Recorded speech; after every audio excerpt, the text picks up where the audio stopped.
قبل الجمعة بيومين أو ثلاثة تبدأ زراعة الأخبار والوقائع ليتم حصادها يوم الجمعة، لتظهر سوريا لكل من يتابع على أنها شعلان ولعانة، وذلك من خلال علامات وأمارات.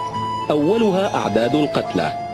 أعداد القتلى التي لو تمكن من يقدرها أن يضم إليها كل من يتوفون في سوريا حتى ولو كان سبب الوفاة انتحارا. في الجمعة المسماة بجمعة ماضون كانت الأعداد على الشكل التالي ومرتبة ترتيبا تنازليا كما يلي: على الجزيرة كان العدد في ساعة من ساعات النهار 29، وفي الساعة نفسها كان العدد على قناة العربية 28. وقد يقال هنا إن الفرق غير كبير، ولكن الجملة نفسها لن تقال عندما يعرف أن الBBC في الوقت نفسه كان العدد عليها 9. يعني الفرق لا 1 ولا 2، الفرق هو 20 تقريبا.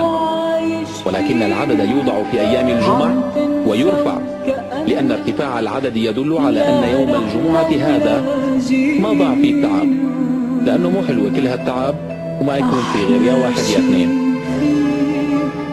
اللي معلقني فيك إنه كسبك بيتصدق، هيك خليك